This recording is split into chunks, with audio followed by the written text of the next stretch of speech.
இது வண்டி Skoda Laura. So இந்த வண்டியில் வந்து ஸ்டேரிங் பாக்ஸ் ஃபுல்லாக மாற்றிட்டீங்களாம்மா? இல்லை சஸ்பென்ஸ் மேலே மட்டும் பால் ஜாயின் மாட்டிடுறாங்க. சரி, பால் ஜாயின் மட்டும் மாற்றிருக்கீங்களா? ஸோ பால் ஜாயின் மாற்றிருக்காங்க. எதில் உள்ள பால் ஜாயிண்ட்டு? ஸ்டேரிங் காலத்தில். ஸ்டேரிங் கட் பண்ணுவோம் பார்த்தீங்களா? ஆமாம், ஸ்டேரிங் காலத்தில் வரக்கூடிய பால் ஜாயிண்ட்டு. ஓகே, சஸ்பென்ஷனுக்கு வந்து ஏன் ஸ்டேரிங் காலத்தில் உள்ள பால் ஜாயிண்ட் மாற்ற வேண்டியிருந்துச்சு? இன்னொரு மெக்கானிக் வேறு வச்சு பார்த்துக்கிறாங்க. அதனால் அவங்க என்ன பண்ணிக்கிறாங்க, இது அவுக்குட்டுக்கு செட்டாக இறக்கிட்டு இருக்காங்க. எதை இறக்கிட்டு இருக்காங்க? செட்டாக சேஸை இறக்கிட்டு இருக்காங்க. சேஸ் இறக்கிருக்காங்க. பேட்டு கூட அவுக்காமல் கட்டிகிட்டு இருக்காங்க. சரி, ஓகே. இப்போ வண்டி சுத்தமாக ஸ்டார்ட் ஆகலை இல்லையா? சரி, போட்டு பேட்டரி போடு. பேட்டரி ஃபுல்லாக இருக்கா? அதெல்லாம் உட்காந்துச்சுண்ணா. ஓகே, இதுதான் சில நேரம் திடீர்னு தானாகவே பேட்டரி ஓடுதா? பேட்டரி தானாக ஃபேன் ஓடுது. சரி, இதுதான் சில டைம் வந்து தானாகவே வந்து இந்த ரேடியேட்டர் ஃபேன் ஓடுதா? AC fan radiator fan. AC fan radiator fan ரெண்டுமே ஓடுது. AC fan radiator fan. Okay, ரெண்டுமே ஓடுது. அதுவும் எல்லா நேரம் கிடையாது, எப்போனாலும் எப்போச்சும் ஒரு டைம் திடீர்னு சடனாக அதுக்கு ஒரு மூவ்மெண்ட் வந்துச்சா அது ஆட்டோமேட்டிக்காக ஓடுது. ஈவன் நீங்கள் வந்து பார்த்தீங்கன்னா கீ உங்கள் பாக்கெட்லேருந்து நீங்கள் எடுத்துமே வெளியில் வச்சா கூட அப்படி தான் இருக்குது. அதே மாதிரி இருக்குது. ஓகே, இக்னிஷன் ஆன் பண்ணாமலே இக்னிஷன் ஆஃப் கண்டிஷன்லேயே இந்த ரேடியேட்டர் ஃபேனும் தானாகவே சுற்றுது. ஓகே, அதுக்காக தான் இந்த பேட்டரி நீங்கள் டிஸ்கனெக்ட் பண்ணி வச்சுருந்தீங்களே, இந்த பேட்டரியும் டவுன் ஆகிடுச்சு. அது மாதிரி ஓடி தான். ஓகே, ஸோ இப்போ ஸ்டார்ட் பண்ணி பாருங்கள். பேட்டரி உட்காந்துச்சு அதுவும்.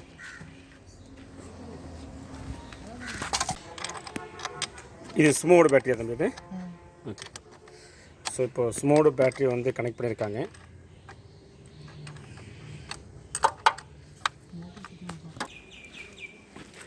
இப்போ வண்டி என்ன ப்ராப்ளம் சொல்கிறாங்க அப்படின்னா, வண்டி ஸ்டார்ட் ஆகி உடனே ஆஃப் ஆகிடுது. ஓகே ஓகே, ஸோ இதுதான் எதனால் வந்து பார்த்தா இந்த பிரச்சனை இருக்குன்னு பார்ப்போம். இப்போ நமக்கு வந்து ரெண்டு ப்ராப்ளம்ஸ் இருக்குது. ஒன்று, இது ஏன் ஸ்டார்ட் ஆகி உடனே ஆஃப் ஆகிடுது அப்படிங்கிற ஒரு கன்சர்னும். செகண்ட் வந்து ஏன் இந்த ஃபேன் பாருங்கள் ஓடிட்டே இருக்குது. இந்த மாதிரி ஓடினா திரும்ப பேட்டரி ட்ரைன் ஆகிடும். சரியா? இப்போ என்ன பண்ணேன், நான் வந்து இப்போ பாருங்கள் எடுக்கிறேன். எடுத்ததுக்கப்புறம் ஃபேன் ஓடிட்டுருக்கு. கீ எங்கிட்ட இருக்குது, இருந்தாலும் ஃபேன். ஓகே, இப்போ ஆஃப் ஆகிடுச்சு.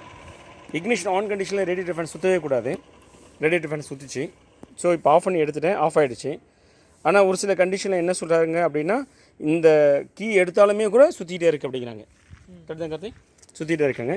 ஸோ இப்போ நம்ம டீல் பண்ண வேண்டியது என்னென்னு கேட்டிங்கன்னா, ஒன்று வந்து ஏன் இந்த என்ஜின் ஸ்டார்ட் ஆகி உடனே ஆஃப் ஆகுது, இன்னொன்று ஏன் இந்த ரேடியேட்டர் ஃபேன் இக்னிஷன் ஆன் கண்டிஷன்லேயே ஓடுது, ரேடியேட்டர் ஃபேனும் ஏசியும் ஓடுது. அதுவும் சில டைம் வந்து பார்த்தீங்கன்னா இக்னிஷன் வந்து கீ எடுத்ததுக்கப்புறமும் ரன் ஆகுது அப்படிங்கிற ரெண்டாவது ப்ராப்ளமும். ஹலோ வியூவர்ஸ், ஃபர்தராக நீங்கள் வீடியோக்கு போகிறதுக்கு முன்னாடி இது வரைக்கும் சேனலை சப்ஸ்கிரைப் பண்ணாமல் தான் உடனே சப்ஸ்கிரைப் பண்ணுறேங்க. அப்படி சப்ஸ்கிரைப் பண்ணினா 50% வரைக்கும் டிஸ்கவுண்ட் தரும். காசு கிடைக்கும் போது மேலும் ஆன்லைன் சப்போர்ட் தரும். வாங்க வீடியோக்குள்ளே போகலாம். ஆன் பண்ணுறேன். இங்கே பாருங்கள், இம்மோபிலிஸ் லைட் வருது, பவர் ஸ்டீரிங் வருது, ஏர் பேக் வருது, ஏபிஎஸ் வருது, ஹேண்ட் பிரேக் வருது. ஆனால் செக்கிங் லைட்டே வரல. ஸ்கேன் பண்ணால் ஸ்கேனே ஆக மாட்டேங்குது. இங்கே பண்ணுறேன். சேஸ் நம்பர் கொடு. வரேன் அந்த வருஷம். ஸ்கேன் பண்ணேன்னா ஸ்கேனே ஆகலை. Fail to obtained win automatically அப்படின்னு சொல்லி வருது. இப்போ நான் வின் நம்பர் கொடுக்குறேன். இந்த வண்டியில் ஸ்கேன் பண்ண முடியல. ஸோ அதனால் சர்க்யூட் கரெக்டாக செக் பண்ணுறேன்.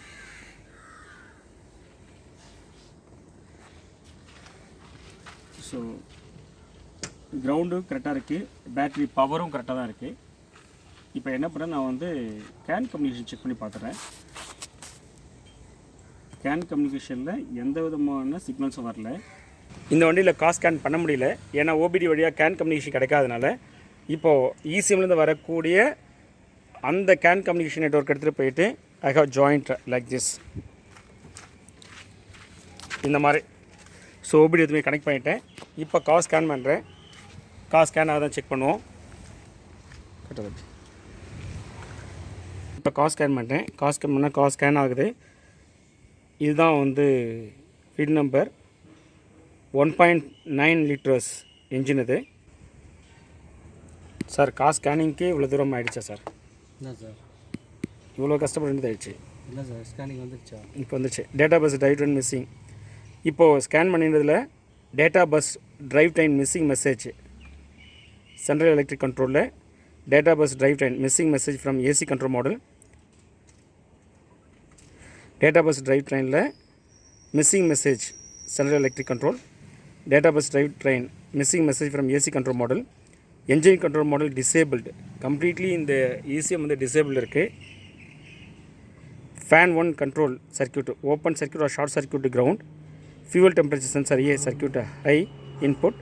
Engine coolant temperature sensor 1 circuit high. Turbo super charge waste gate solenoid A.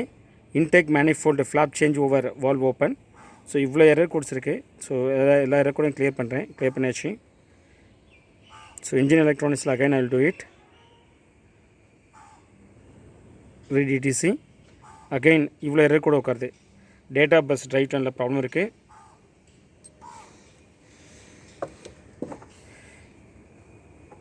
So இப்போ நான் டேட்டா பஸ் வந்து பார்த்தோன்னா ஸ்கேன் பண்ணி பார்த்துறேன்.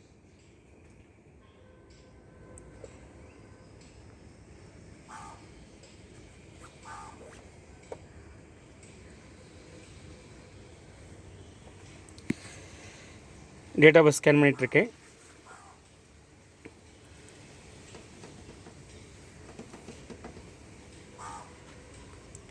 டேட்டா பஸ் ஸ்கேனே ஆக மாட்டேங்குது. ஸோ இதான் கேட்வே கண்ட்ரோல் மாடலு. ஸோ இந்த யூனிட்டு இதை காட்டணும். பிறகு இது இந்த யூனிட்டு கீழே இறக்குனீங்கன்னா இங்கே பின்னாடி உங்களுக்கு தெரியும் கேட்வே கண்ட்ரோல் மாடலு. இது பாருங்கள், இதோ இருக்கு பாரு, இதோ பாரு.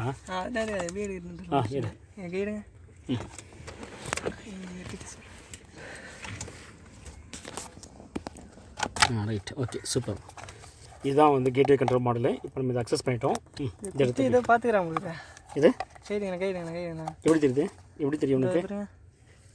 உடஞ்சிருக்கா? லாக்கு குத்திடுறாங்க. லாக் குத்திருக்காங்க. ஆமாம், யாரோ வேலை செஞ்சுருக்காங்க. இல்லை கரெக்டாக பாருங்க, லாக் வந்துருக்கு பாருங்க. ஓகே, அந்த புஷ் பண்ணி ரிமூவ் பண்ணோம். ஓகே, நான் இதான் போயிடுச்சு. இது போட்டதுக்கப்புறம் தான் முடிவு வர முடியும். இந்த மாடல் போயிடுச்சு. இந்த வண்டியில் நம்ம இந்த கேட்வே கண்ட்ரோல் மாடல் தான் சொல்லி ப்ராப்ளம் சொல்லி கண்டுபிடிச்சோம். இப்போ நான் வந்து பார்த்தோன்னா இந்த கஸ்டமரால் வந்து பார்த்தோன்னா புதுசு அஃபோர்ட் பண்ண முடியல அப்படின்றதுனால pre owned gateway control model எடுத்து வந்திருக்கேன். ஸோ இப்போ நான் இதை கனெக்ட் பண்ணுறேன்.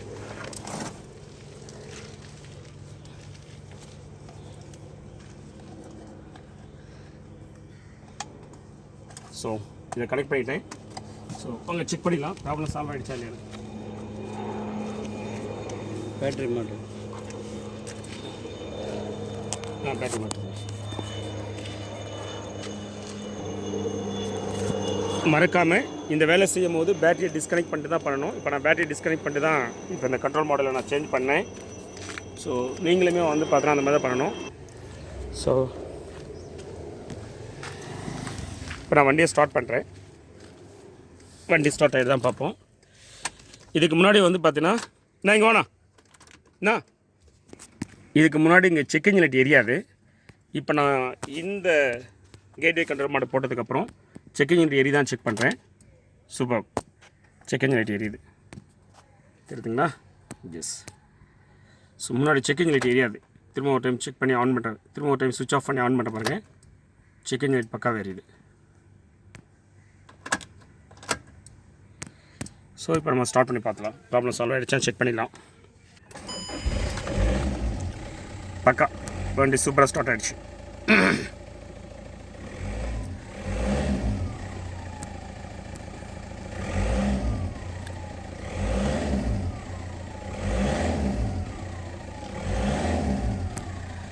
So problem is solved.